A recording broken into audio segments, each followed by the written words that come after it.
My whole aim is to bring spirituality into the mainstream and to understand that it can impact your life in a positive way. I say the meaning of life on earth is a classroom for the soul. Like we come here because there's lessons that we have to learn and go through.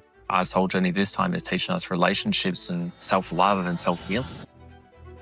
You might think you know what a psychic medium looks like: incense, candles, whispers from beyond. But David the medium is not that.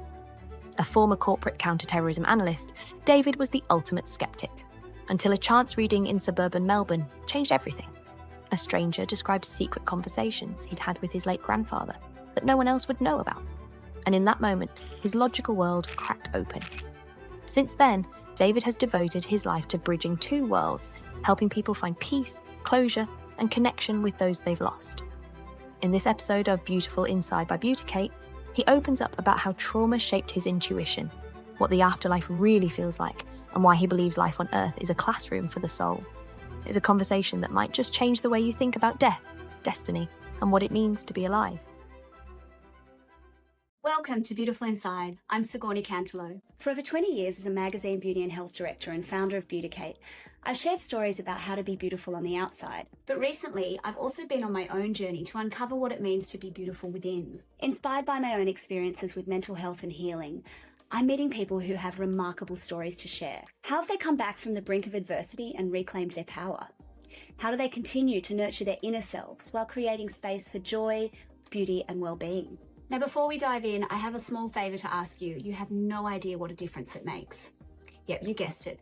Please hit subscribe or follow. This small gesture means that we'll have greater reach, better scope for guests, and more resources to make this show the very best that it can be. And feel free to comment on YouTube and tell me what you want to see more of. And together we can keep these important conversations going and continue to explore the link between inner and outer beauty. This episode of Beautiful Inside is brought to you by Medicaid, the British dermatological brand leading the way in vitamin A, C, and sunscreen innovation. You'll probably already know them from their Cult Crystal Retinol range.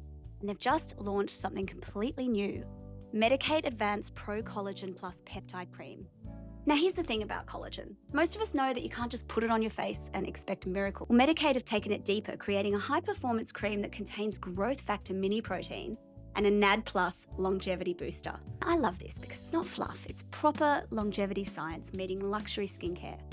I've been trialing it for several weeks and the texture is super indulgent. But what's happening underneath is serious. It's building stronger, more resilient skin. Now, if you want to try their most advanced collagen cream yet, as well as the other products in their range, the team have given our beautiful Beauticate community a special discount. Simply use the code Beauticate for 20% off site-wide. For more details, check the show notes out. Researching you is really interesting, actually. Oh God, what have you found? I'm nervous now. Oh, no, nothing that you wouldn't know is out there already. It surprised me because you have a certain idea in your head of what a psychic medium would say about their upbringing. There's often these kind of epic stories of like a near-death experience that changed them. I love that it was almost by accident. You kind of found that you have these gifts and no ghosts as a child on the end of the bed, or you don't claim to have this elaborate psychic routine where you're channeling the spirits at home every day. And I like that. It's kind of, it seems, less contrived for the skeptics out there. And you're not swooping in a coat and crystal ball. Yeah. So it's nice to see that. Like that was it, because I worked in corporate from 18 to 30 and I got told at 24 by another medium. She said, you realize you can do this. And I just went to her. Yeah, so this was more of like, I got recommended by a work colleague. Oh, she's like, you realize you can do this? I was like, no. Like, backtrack though. So what took you to this suburban home in Melbourne? Yeah, so I just started a new role for a new company, and there was a beautiful lady there, and her and I were just having the most deep conversations about spirituality, which you wouldn't usually do with someone you just met. I wouldn't say I was skeptic, but I was really, because I never, as a child, I never grew up seeing spirits at the end of the bed. I wasn't raised religious. I didn't have a view of the afterlife, really. Yeah.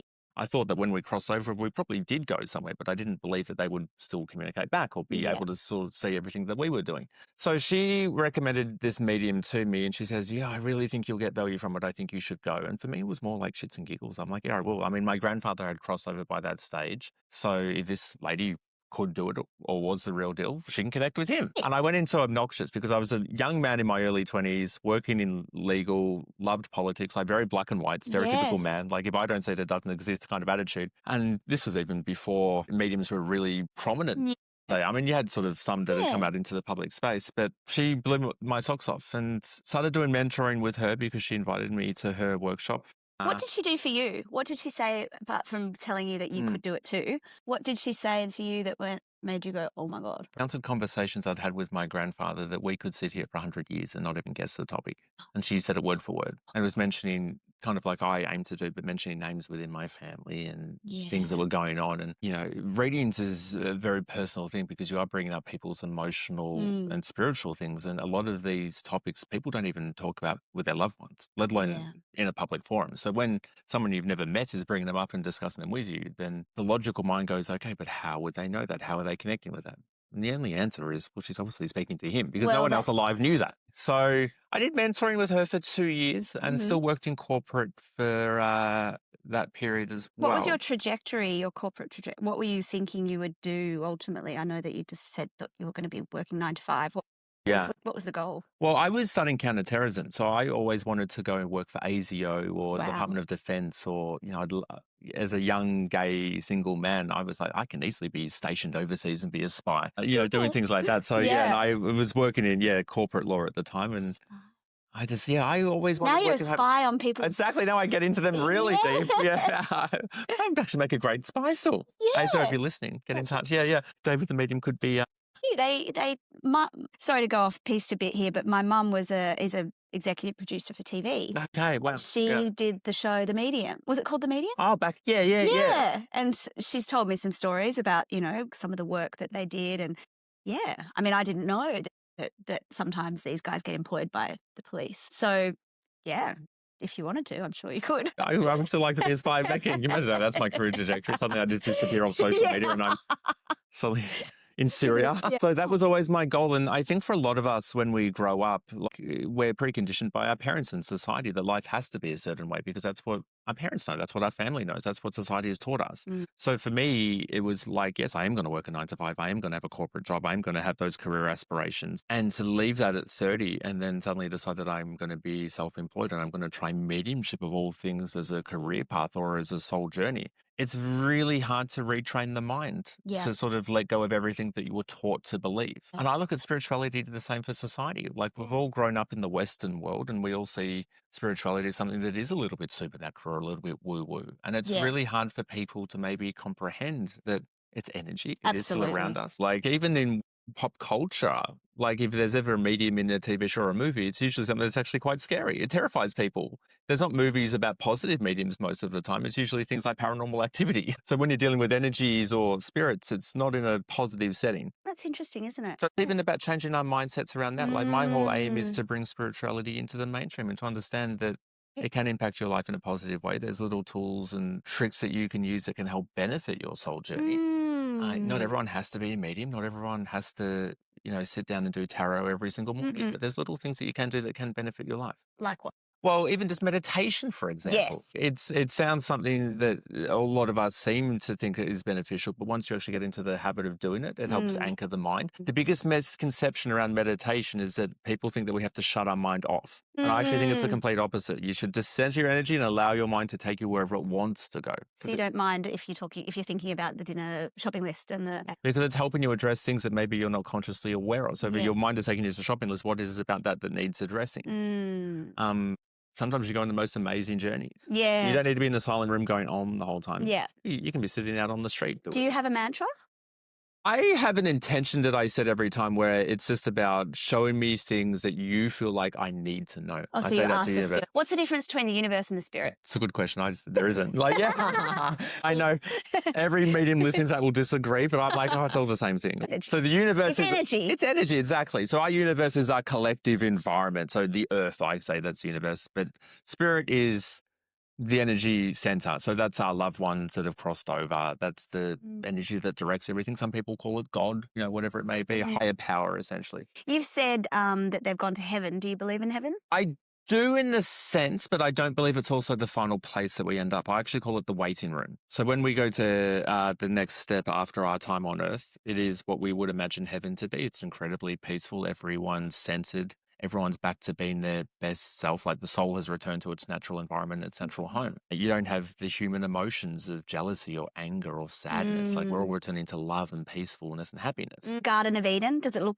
nice? Like, do we go somewhere or? Well, in my head, it's completely white. Okay. But it's all, so that we're not in our physical bodies anymore, understandably, once we cross over. So we don't even need a body. We don't need to eat. We don't need to run anymore. Yeah. It's just energy. But I also believe that that's not the final spot. Now, where we go after that, You don't know. I'll have to let you know when I get up there. But I also do believe in reincarnation. But you think all those spirits that were just with us just then, because I just had a reading with David, it was awesome. Are they in the waiting room, or they came back from where the next place and they came back to the waiting room? They're everywhere and nowhere all at once, if that makes sense. Because it's so too annoying. But I don't open the door for them to walk in. They're already around you because they're in your energy field and they're watching over you in that sense. And it's possible for them to be in multiple people's energy fields all at once. Yeah. So they can be with all their loved ones at once. Yeah. Because that's what I was like, wait, are they just coming back for me and don't they have to be somewhere else later? No, it's kind of like they're watching a CCTV camera and every camera is focused on everyone, if that makes sense. Yeah. So even science understands that energy, everything that is living is an energy force. Yeah, I 100% agree in energy. You can feel it. Like that's it. And you can even, I've even done sort of Reiki type exercises and stuff where I can feel the energy from my own body. Like, it's definitely there. Well, and I understand about light waves and energy waves and things, and as you say, if you believe in Wi-Fi, why don't you believe I was literally about to say that. Everyone believes in Wi-Fi and radio signals and cell phone reception. Why is our spiritual energy any different? Okay, let's go back to childhood. You've said that growing up you didn't feel like, you had any special powers, but you were intuitive. Talk me through your childhood. I hate using the word normal. It wasn't like my mum is a guardian angel saint on earth, incredibly loving, such a... Love hearing boys talk about their mums. No, my mum's my best friend even now. So beautiful. And I just say was it easy for her? Absolutely not. Like even with, her relationship with my father, because they separated when I was 15. But as a child, I had everything I needed and I was loved and supported and looked after. And you just realize as you grow up that our parents, but especially our mothers, sacrifice everything for us. I lived a very, again, like a normal suburban life. I had good mates in high school. Yeah, in the Melbourne suburbs. Yeah, I always thought I was very intuitive, but I thought everyone was like that. Like I was the kid with my friendship group when I was 15 or 16 giving the most incredible advice. And I never had gut feelings because my gut feeling was always correct, but I thought everyone felt that. And it's only in hindsight now that I realized that, okay, I was a lot more intuitive than normal, or I was feeling things a lot more intense than normal. Yeah, right.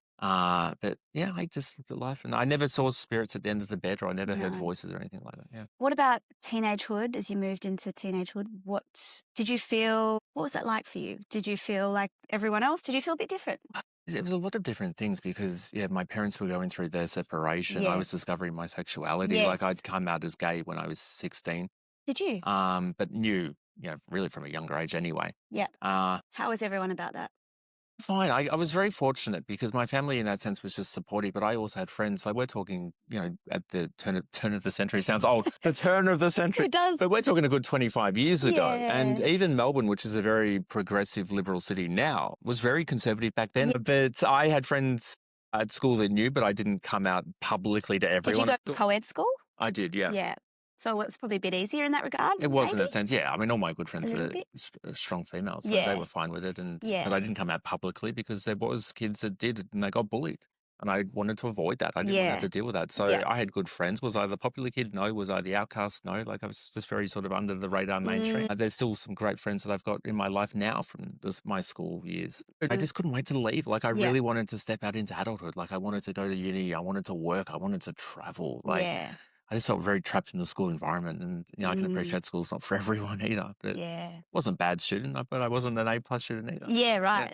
And what made you set your sights on the career that you started to work towards? Yeah, so from a very younger age, as morbid as it sounds, I was always very interested in the world and wars and terrorism and all that sort of geopolitical sort of aspects. And I had the opportunity to work in law when I was 18, actually, because my mum worked at this law firm. and they needed someone to fill in for 2 weeks just over the school break. And I was like, I'll do it. And I ended up staying for like 5 years. My whole career aspect was, always saw myself working in Homeland Security, moving into counter-terrorism. I ended up studying counter-terrorism in my mid-20s. And that was my goal. And I always was fascinated by it, like the intrigue and the mystery and just how cool it seemed. My last, inverted commas, proper corporate job was actually working for the federal government criminal prosecution. So that was predominantly focusing on organised crime and counter-terrorism. What did your days look like? A lot of photocopying. So this was, about 10 years ago. So we also had, the rise of Islamic State, which was very prominent. When we're talking about federal crime, that was arresting drug smugglers essentially over the border. So I supported a lot of the prosecutors in their administrational tasks and went to court with them and just helped out. And did you love it? I did for the first 5 minutes, really, but it was very repetitive, a very toxic environment as well. Like everyone's under a lot of stress, a lot of pressure. There's the ego that all lawyers have. Sorry, lawyers, but everyone knows it. And it was just I just always felt trapped at work. And I would change the job, but then 6 months feel trapped again. And I thought it was a job, but realistically, it was just me not being where I was meant to be. Tell me about your parents' separation. Was that a really tough time?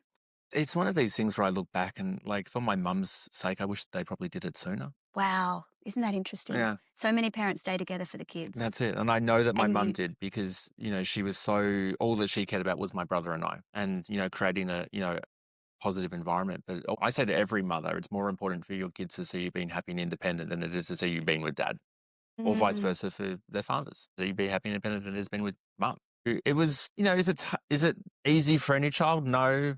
Again, my mum did an incredible job because we still had a roof over our heads. We were still fed, still looked after. And even now, all I care about is like, how is she and all of that? What about your dad? Don't have a great relationship with him, but he was probably also a man who shouldn't have had kids, to be fair. And as he's gotten older, obviously the relationship has gotten better. Like we're very cordial now. We'll still speak every now and then, but like there wasn't a loving relationship in that sense. I just don't think he necessarily knew how to be a father. And that comes through generations as well. Does he understand what you do? He does, and he is supportive of it. Yeah. And did he go on to have another family? He did get remarried, but she was actually older than my mother. Oh, wow. And it's like, if you're going to leave your wife, you're meant to marry the secretary who's 20. I mean, him and his wife now, they've been together for about 20 years. Oh, that's good. So they found happiness, both your parents? My mum, I think my mum was put off men after my father, so... But she was always a very strong, independent woman anyway, in that sense. She never felt the urge to meet anyone new. How do you think what you went through at 15 with your parents' separation has shaped who you've become today? It sort of opened me up in a lot of ways of being able to see life and the nitty-gritty of it from a younger age. So I understood emotions a lot differently. I understood the journeys that a lot of people go through, and it is a very common one, but it helped me understand it from a personal level and helped me sympathize with it so I can draw on my memories and my understandings to help people currently going through it, to see it through my own eyes. Mediums, for the most part, always agree that there's usually a stage where we go through a lot of trauma that actually brings out our spiritual gifts. Well, that was my next question. Yeah. So that was your trauma? I think it was definitely a part of it, like going through everything I went through in my teenage years, being the gay boy whose parents are divorced. And I don't look back on it with like any trepidatious energy around it, or I don't look at it as a sad time. Was it difficult? Absolutely. But like everyone goes through difficult moments and I can appreciate that. I'm not trying to take away from what I went through, but I think it definitely helped me see life differently and helped me seek more meaning and understanding, which is where probably the mediumship side developed. I don't think you could come to be a medium or even a therapist if you haven't had your own dose of trauma or life experience. Trauma is a bit of a hard word, isn't it? Because some people find it a little jarring and we often don't want to apply it to ourselves, especially you seem like a glass half full kind of guy. Like, yeah. And I try to be too. And I think we don't want to ever sort of admit that that things were really painful for us at the time. And we also often, I think, reframe things as we move through spiritual evolution and we do our own work. Have you done much therapy? I haven't, but I look at my job as therapy. Yeah. Because there's the lessons that all my clients are currently going through that I can learn from as well. And the advice and guidance that spirit can pass on. Half of the time I look at that, I'm like, I needed to hear that as well. Oh, so it I is didn't special. think of it like that. Yeah. You're a conduit for these extremely wise spirits, right? That understand life and understand the journey. Gosh. And the advice, the guidance that they're giving to their loved ones, there's relevance that I find in that as well. That heals me. So wow, okay. Did you do any reading when you started to decide that this was your, I mean, you have said before that Western culture are not geared towards or, taught about these kind of lessons and spirits and energy. Did you do a lot of study into that? Did you learn about, I was curious to find out what you've learned about these other cultures and how death is perceived. All mine's honestly been on the job training. Yeah. It's probably my ADD that stops me from reading a book. But yeah. Yeah. Did you get diagnosed? No, well, ChatGPT did. So, I mean, that's good enough. I've got recently diagnosed with ADD too. You understand? I yeah. understand. No, ChatGPT and TikTok have diagnosed me. No, I'm joking. I don't want to take away from the seriousness of that, but I do have all the symptoms of it, but I'm just like, yeah, you just. It's like if I'm high functioning, I'm high functioning. Whatever, as long as I get through the day. The meds help, though. I have to say. You probably don't want the meds though. It's actually part of what helps me see. Yeah, you're channeling. Yeah. So I am really big on having conversations with people. I would rather listen to someone's story and hear their perspectives than I would read a book about it. So I'm so fortunate to be surrounded by so many, intelligent, fun, cool people with different life experiences. And I love hearing, one of my very good friends, for example, Dr. Sarah Jane. She's studied Buddhism and she's done Chinese medicine. Have you met Sarah? I'm lined up to do a session with her and a potty. The most incredible people I've ever met on the planet, and I'm not completely sure she's human. And I wholeheartedly mean that. There's only 2 or 3 people I've met in my life that I'm not sure how they got here. Sarah's one of them. Classic. But even being able to talk to Sarah and listen to her story and, other multiple friends of mine, that's where I really learn and I get perspective from. And I do. So what have you gleaned about other cultures?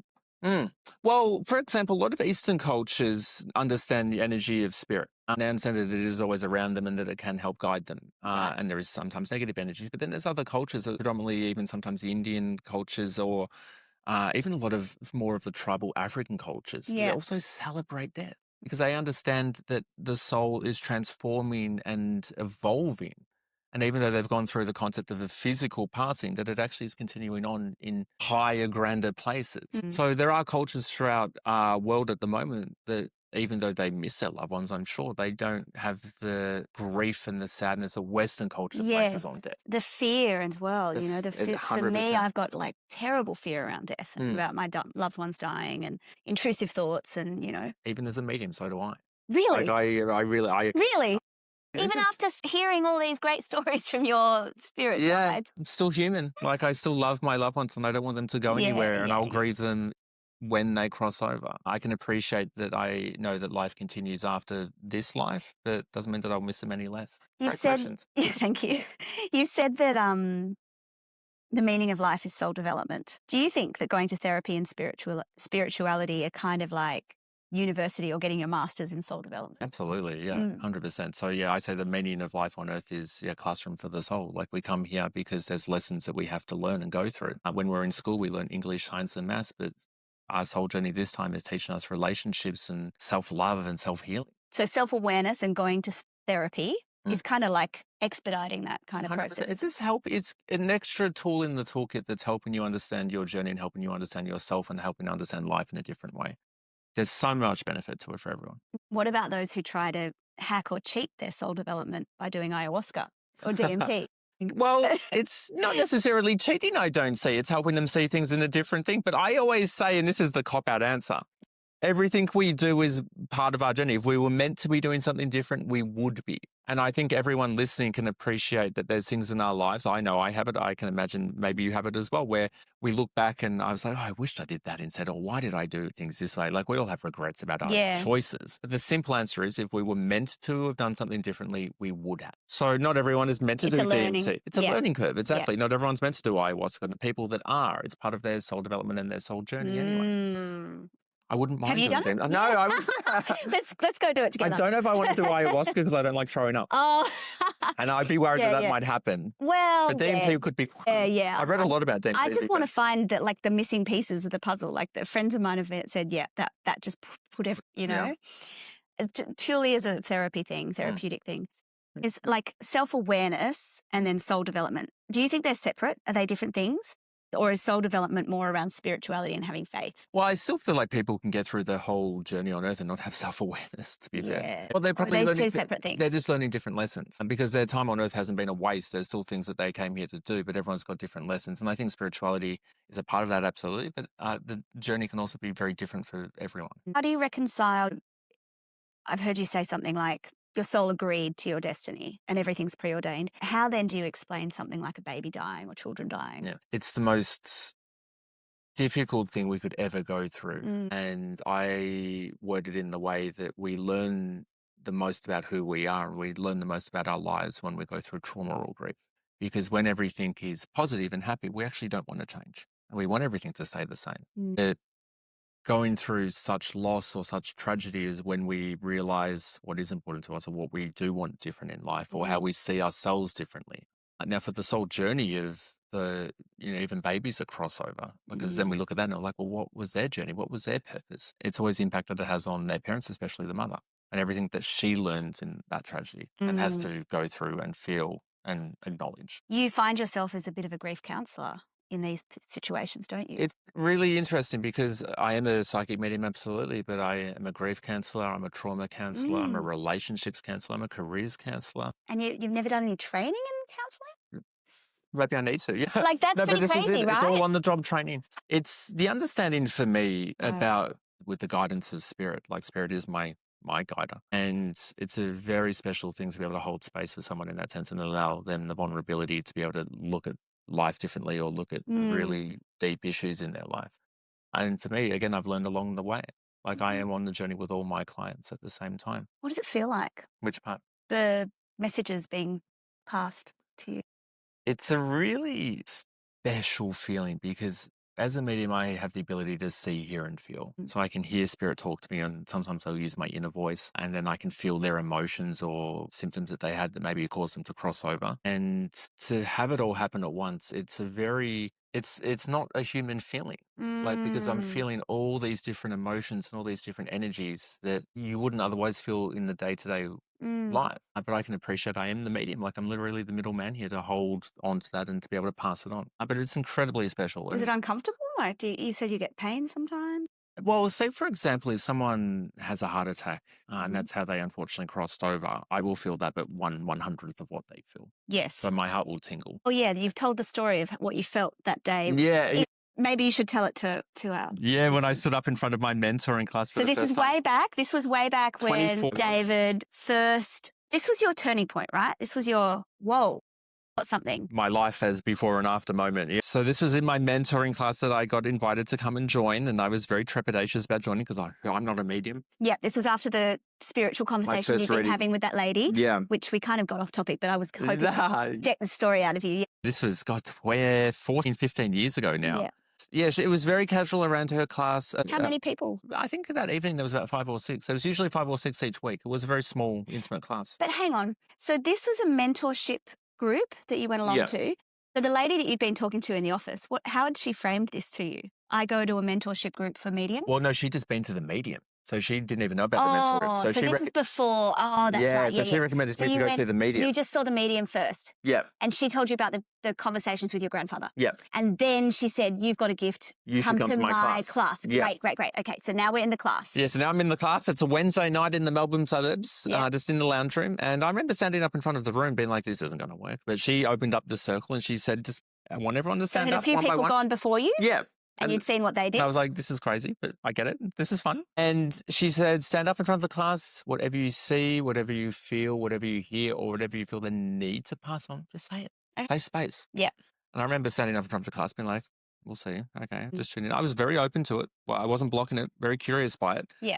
I remember standing up in front of the class and suddenly I felt I had my eyes closed and I suddenly felt really tall. I was like, I'm 5'8", so I'm not a tall guy. And my heart started getting sore. My legs just felt really, I'm like, what on earth is going on? Yeah. She thought you thought she drugged the water. I was like, she's definitely put something in the water. Like, I'm having a trip at the moment. And what I had connected with was the soul of her former husband who died from a heart attack at 39, but he was also a really tall guy. So you said it. You said, I feel really tall. My heart hurts. And she said, oh my God, he never comes forward in class. And why did he come forward to you? always wondered that myself. I was like, maybe I needed, because there was that open yet skepticism around it, that maybe it needed to be proven to me. Right. That, okay, I do have this ability, I can do it. And I'm going to Did you sit down and go, whoa? Afterwards, I was like, that was fun. Oh. I honestly looked at it as like a party trick. I really did, because I never saw it as my journey. So I was like, I can be that spy who works for the federal government and works in corporate, who also can communicate with those that have crossed over. Like, it wasn't anything I saw as a soul journey for me. And you used to do like readings on the dance floor. God, how did you? I got to stop telling people that. So you started doing it socially. How did that work? You'd have a few drinks and go, by the way, I can. Basically.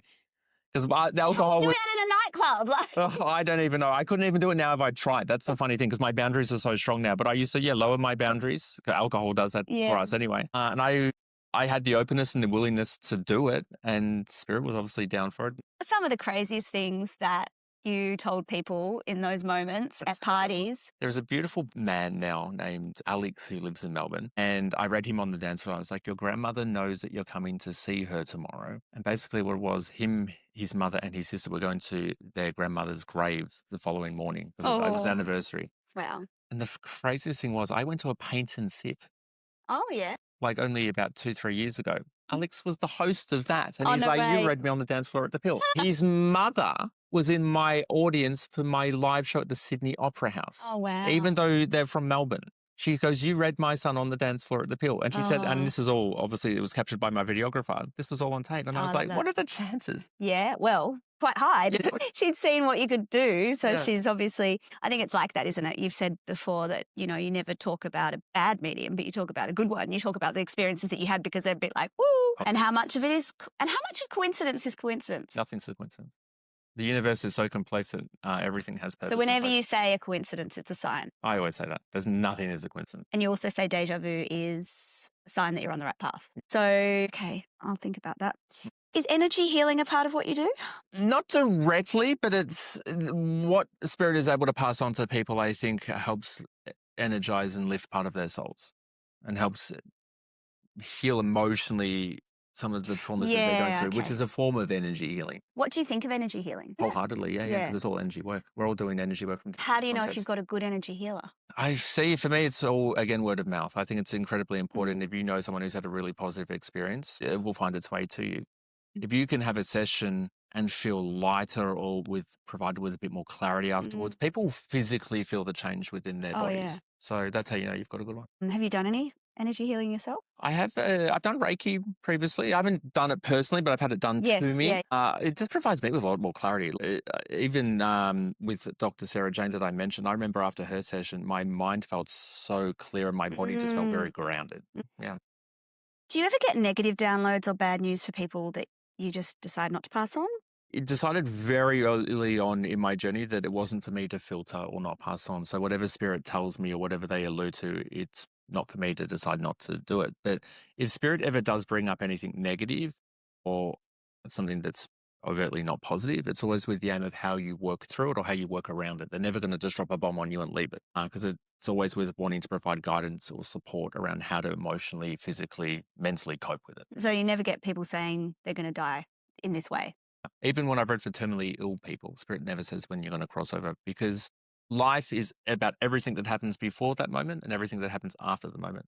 The physical concept of crossing over or death is irrelevant to Spirit. Really? And we're not meant to know. Have you heard of Leanne Moriarty's new book? No. She wrote, do you know who she is? Yeah, I know that. Yeah. So she's written this book called Here One Moment. I've just finished it and it's pretty blah. Oh. Yeah. So the idea is that this lady on a plane goes around telling each person on the plane the age of death and cause of death. And then it unfolds through each person's sort of journey of how that prediction has changed their life and whether or not it happens. It's a really great concept. Makes me feel like, ooh. How do we develop our own psychic abilities and intuition? Oh, that's a deep question. It's naturally within everybody already. Yes. It's just about learning about the signs that you're already feeling. Everyone has gut feelings. Everyone has crazy dreams and thinks of someone and then they'll get a text message from them. So it's like a muscle. The more that you flex it, the stronger it will get. That's what you did, right? 100%. The more that you pay attention to it, the stronger the feelings will become. People feel scared by it. We obviously feel a bit trepidatious around it because we're not taught to understand it. But acknowledging it, paying attention to it and testing it and working on it will develop it naturally. And meditation helps. Meditation helps. Yeah. That was wonderful. Oh my gosh, I can't believe how quick time's I gone. know. Thank you for joining me on this episode of Beautiful Inside. If you enjoyed this, the best thing you can do is share it with a friend, leave a review, or give us a rating.